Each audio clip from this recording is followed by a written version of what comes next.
नमस्कार। आज के इस वीडियो लेक्चर में आप सभी विद्यार्थियों का हार्दिक स्वागत है। मैं प्रोफेसर संजय सोनकर, शासकीय कमला राजा कन्या स्नातकोत्तर स्वशासी महाविद्यालय ग्वालियर में इतिहास विषय के प्राध्यापक के रूप में पदस्थ हूँ और आज आपके समक्ष बीए द्वितीय वर्ष की कक्षा में इतिहास विषय के प्रथम प्रश्न पत्र को लेकर उपस्थित हुआ हूँ।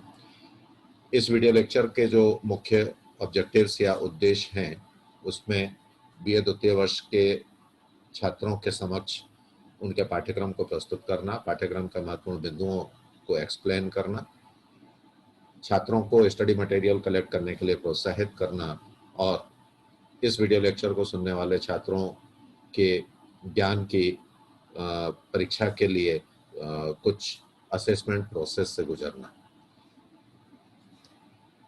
साथियों, आपके इस प्रथम प्रश्न पत्र का जो शीर्षक है मध्यकालीन भारत का राजनीतिक इतिहास 1191 ईस्वी से 1707 ईस्वी के मध्य का ये प्रश्न पत्र है।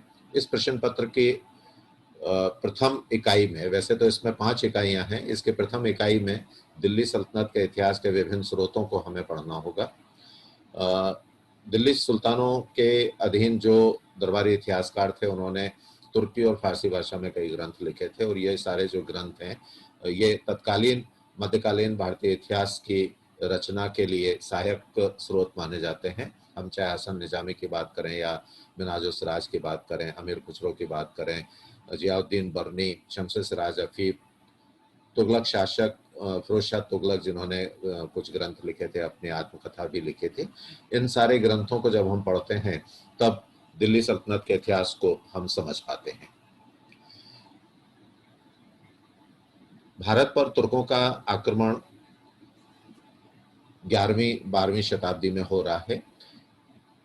ये तुर्क आक्रमणकारी वस्तुतः अफगानिस्तान के गौर इलाके से थे, उत्तर पश्चिम का गौर इलाका था, वहां से थे और दरअसल भारत के ऊपर जो मुसलमानों का आक्रमण था वो मोहम्मद बिन कासिम के समय में 712 ईस्वी में राजा दाहिर पर हुआ था और उस युद्ध में राजा दाहिर को पराजय का सामना करना पड़ा था। हालांकि मोहम्मद बिन कासिम भारत में इस्लाम धर्म का प्रचार प्रसार करना चाहता था, इसलिए इस आक्रमण के फलस्वरूप उसने भारत के सिंध इलाके पर कब्जा नहीं किया बल्कि वहां से वापस लौट गया था।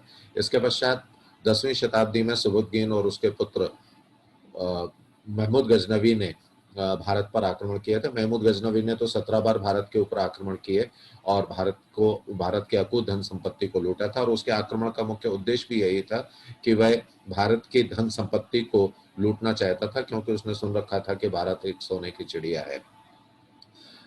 सुबुद्दीन और महमूद गजनवी दोनों ही तुर्क थे, तुर्किस्तान के रहने वाले थे। अफगानिस्तान तक उन्होंने अपने साम्राज्य का विस्तार कर लिया था और इसके पश्चात भारत के ऊपर आक्रमण करने की बागडोर आती है मोहम्मद गोरी के ऊपर, जो कि 12वीं शताब्दी में हुआ था और 1149 ईस्वी में इसका जन्म हुआ। इस तुर्कों के जो भारत के ऊपर आक्रमण हुए थे, उन आक्रमणों के महत्वपूर्ण कारण क्या थे उनको समझना बहुत जरूरी है और ये आपके पाठ्यक्रम का हिस्सा है। मोहम्मद गोरी गजनवी के आक्रमणों से इंस्पायर होकर, प्रोत्साहित होकर भारत के ऊपर आक्रमण करना चाहता था। वह भारत में मुस्लिम साम्राज्य की स्थापना करना चाहता था। ऐसा पहला शासक था जो मुस्लिम साम्राज्य की स्थापना करना चाहता था और इसके अलावा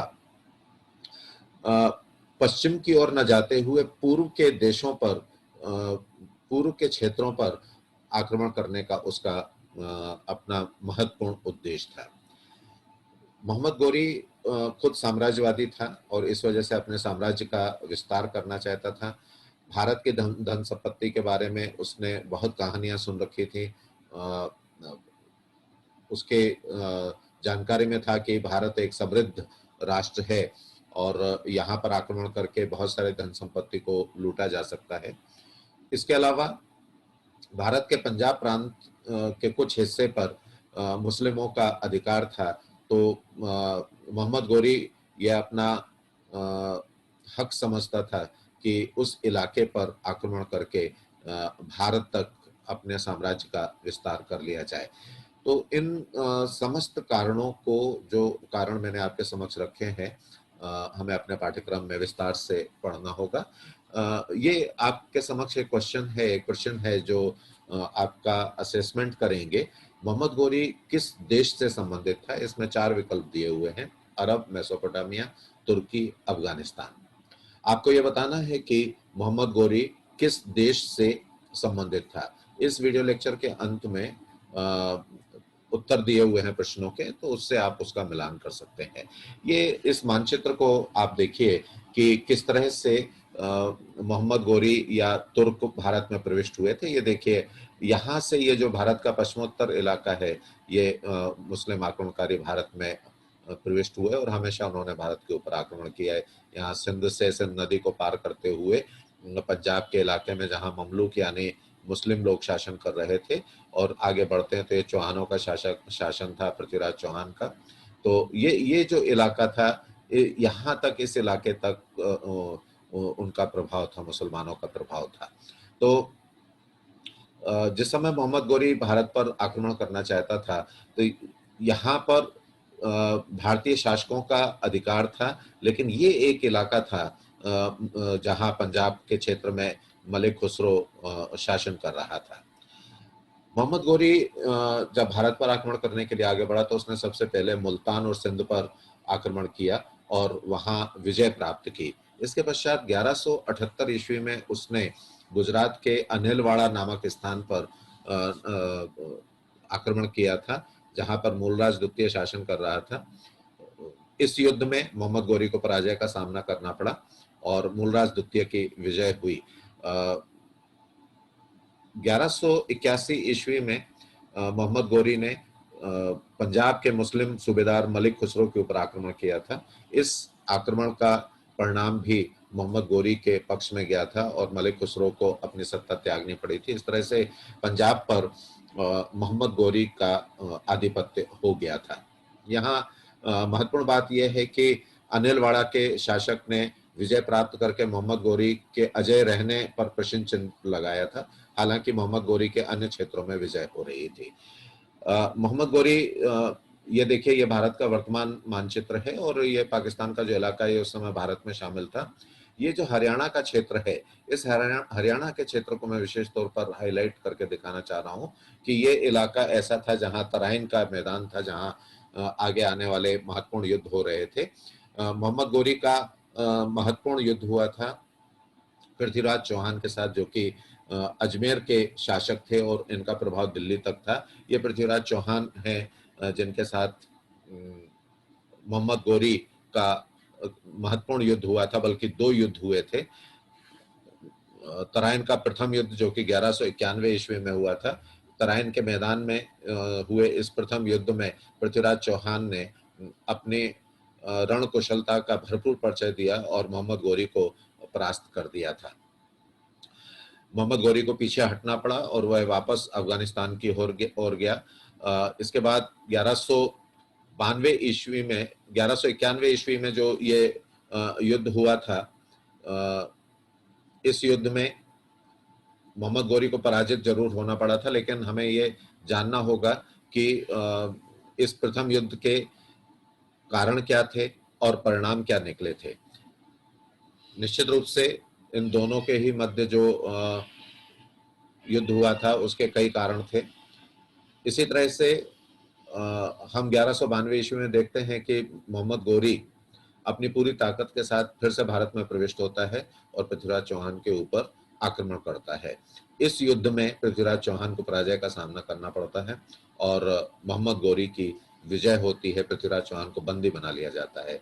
हमें अपने पाठ्यक्रम के अंदर द्वितीय तराइन युद्ध के कारणों एवं परिणामों को भी पढ़ना होगा, उन्हें समझना होगा कि ऐसी कौन सी परिस्थितियां थी जिसकी वजह से पृथ्वीराज चौहान को दूसरे युद्ध में पराजय का सामना करना पड़ा।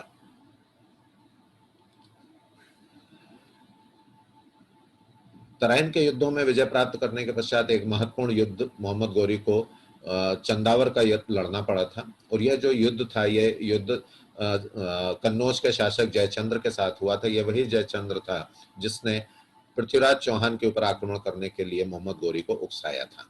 यहाँ पर एक प्रश्न और आपके समक्ष हम प्रस्तुत कर रहे हैं। पृथ्वीराज चौहान कहाँ के शासक थे? मेवाड़, अजमेर, आमेर या चित्तौड़? आपको बताना है कि किस जगह से संबंध था, पृथ्वीराज चौहान का किस राज्य से संबंध था, और यही इसी वीडियो लेक्चर में आपको इसका उत्तर भी मिल जाएगा। जो चंदावर का युद्ध हुआ था, उस युद्ध में भी मोहम्मद गौरी की विजय हुई थी। और ये मैं एक बार फिर से आपको मानचित्र दिखा रहा हूँ। इस मानचित्र में हरियाणा तक मोहम्मद गौरी का विस्तार हो चुका था। और ये जो दूसरा मानचित्र आपके सामने है, ये मानचित्र आप देखिए, ये जो ग्रीन शेडेड इलाका है, इस ग्रीन शेडेड इलाके पर मोहम्मद गौरी का अधिकार हो चुका था। चंदावर के युद्ध के समय तक उसके पास एक तमाम गुलामों की फौज इकट्ठी हो चुकी थी, और इन गुलामों में उसको हीरे मोतियों की तरह 4-5 ऐसे सेनापति प्राप्त हुए थे, जिनमें इख्तियारुद्दीन, मोहम्मद बिन बख्तियार खिलजी, कुतुबुद्दीन ऐबक, ताजुद्दीन याल्दोज, इल्तुतमिश, ये सभी जो गुलाम थे, इन्होंने मोहम्मद गौरी के राज्य का काफी विस्तार किया था। एक अन्य प्रश्न, अंतिम प्रश्न आपके समक्ष है, और इस प्रश्न में आपको अपना उत्तर देना है। ये दिल्ली सल्तनत का जो विस्तार है, मोहम्मद गौरी ने जो अपना राज्य स्थापित किया था, उसके उत्तराधिकारियों ने किस तरह से अपने राज्य का विस्तार किया। और ये जो देखिए, यहाँ ये अफगानिस्तान दिखाई दे रहा है, अफगान का इलाका है, और यहाँ से आकर मुसलमानों ने किस तरह से बंगाल तक, उत्तर प्रदेश, बिहार, बंगाल, इन पूरे इलाकों के ऊपर अपना आधिपत्य स्थापित कर लिया था। तो निश्चित रूप से मुसलमानों ने अपने सैन्य क्षमता के बल पर और लड़ाके सेनापतियों के माध्यम से एक बहुत बड़े इलाके के ऊपर अपना अधिकार स्थापित कर लिया था। ये आपके समक्ष में कुछ वेब रिसोर्सेस प्रस्तुत कर रहा हूं, जो ई टेस्ट के रूप में मौजूद हैं। वीडियो लिंक्स और पीपीटी लिंक्स में दे रहा हूं। इन लिंक्स पर जाकर आप अपने लिए स्टडी मटेरियल को कलेक्ट कर सकते हैं। और ये केवल एक उदाहरण के तौर पर आपके समक्ष मैंने प्रस्तुत किया है। ई टेस्ट और वीडियो लिंक या ऑडियो लिंक्स आपको अगर और चाहिए तो नेट पर आप सर्च कर सकते हैं, वहां पर आपको एम्पल ऑफ कंटेंट प्राप्त हो जाएगा। ये आंसर शीट है। जो 3 क्वेश्चन आपके समक्ष प्रस्तुत किए गए थे, पहले प्रश्न का उत्तर है अफगानिस्तान, दूसरे प्रश्न का उत्तर है अजमेर, और तीसरे प्रश्न का उत्तर है 1194। आप सभी लोगों का बहुत बहुत धन्यवाद। आपने बहुत ही धैर्य के साथ मेरे इस वीडियो लेक्चर को सुना, और मैं मध्य प्रदेश शासन की शिक्षा विभाग की मंशा अनुरूप आपके समक्ष इस वीडियो लेक्चर को प्रस्तुत कर सका हूं। बहुत बहुत धन्यवाद।